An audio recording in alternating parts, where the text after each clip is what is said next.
Bismillahirrahmanirrahim. Assalamualaikum warahmatullahi wabarakatuh. Alhamdulillah. Alhamdulillahi rabbil alamin. Wabihi nasta'in wa ala umuri dunya waddin. Wassalatu wassalamu ala asrafil anbiya'i wal mursalin. Sayyidina wa maulana Muhammadin. Wa ala alihi wa sahbihi ajma'in amma ba'du. Yang sama-sama kami hormati Ustadz Dr. Mukhrid Siddiqi MAG selaku dosen pengampu pada mata kuliah Tafsir Maqasidi. Izin memperkenalkan diri. Perkenalkan, nama saya Ja'far Shadiq, mahasiswa semester 3 dari program studi Ilmu Al-Quran dan Tafsir. Di sini saya akan memenuhi tugas ujian tengah semester ataupun UTS pada mata kuliah Tafsir Maqasidi dengan membawakan materi yaitu sejarah dan perkembangan tafsir Maqasidi.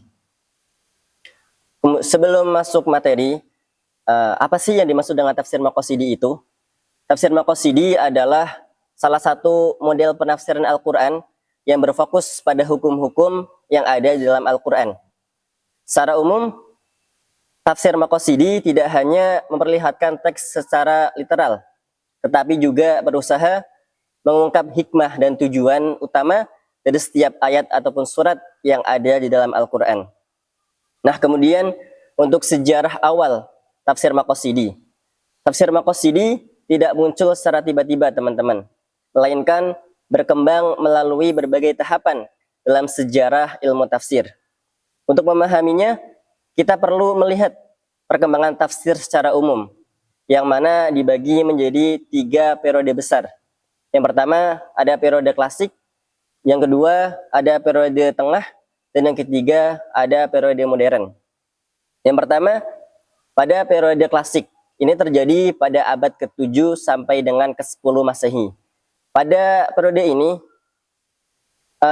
tafsir lebih berfokus pada penjelasan bahasa, hukum, dan aspek-aspek tekstual yang ada di dalam Al-Quran. Para mufassir ataupun ahli tafsir pada periode ini seperti Imam At-Tabari, kemudian Imam Al-Qurtubi dan Ibnu Katsir berfokus pada penjelasan literal dan konteks sejarah dari ayat-ayat Al-Quran. Dan yang kedua, ada periode tengah, yang mana di sini terjadi pada abad ke-11 sampai dengan ke-13 Masehi. Pada periode ini, tafsir mulai mencakup unsur-unsur filsafat dan tasawuf dengan pendekatan yang lebih mendalam terhadap makna simbolis. Pemikiran para mufassir seperti Ar-Razi dan Al-Ghazali lebih mengarah pada penafsiran yang mencari hikmah di balik teks-teks ayat Al-Quran. Kemudian yang ketiga ada periode modern, terjadi pada abad ke-20 sampai dengan sekarang.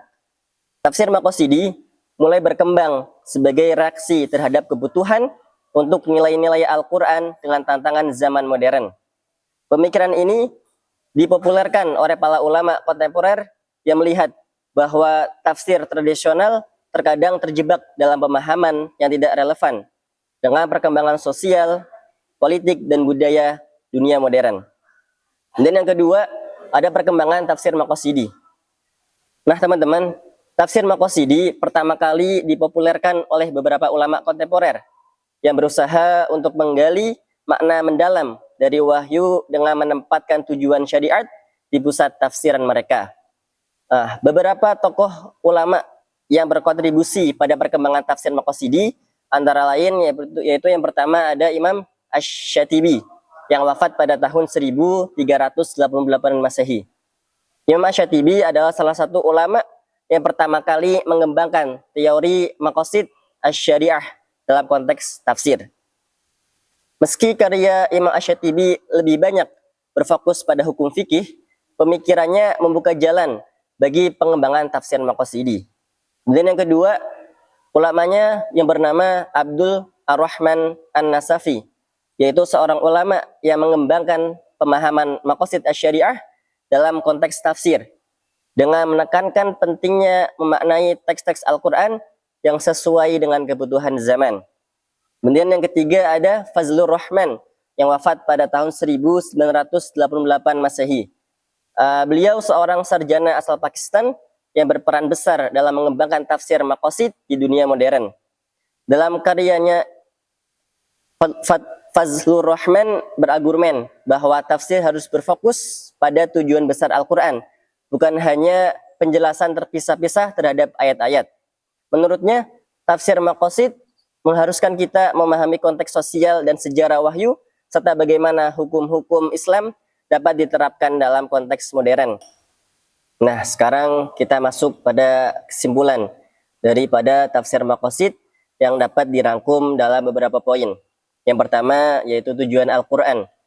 Tafsir maqasid menekankan bahwa Al-Quran diturunkan untuk membawa kebaikan bagi umat manusia, baik di dunia maupun di akhirat.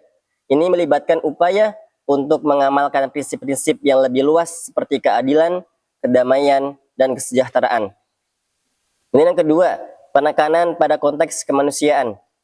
Tafsir ini menghubungkan wahyu dengan kondisi sosial, budaya, dan masalah kontemporer, serta mencari relevansi ajaran Al-Quran dengan perkembangan zaman.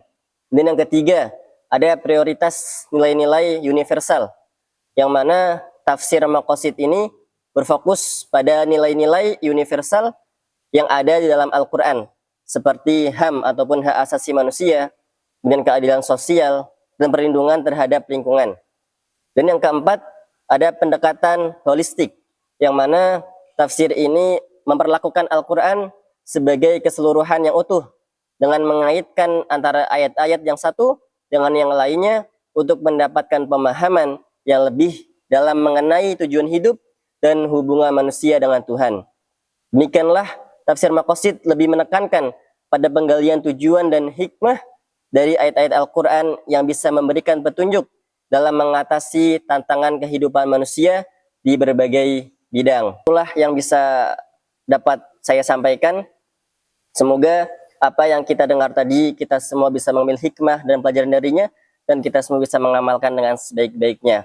Terima kasih atas perhatiannya. Akhirul kalam. Wassalamualaikum warahmatullahi wabarakatuh.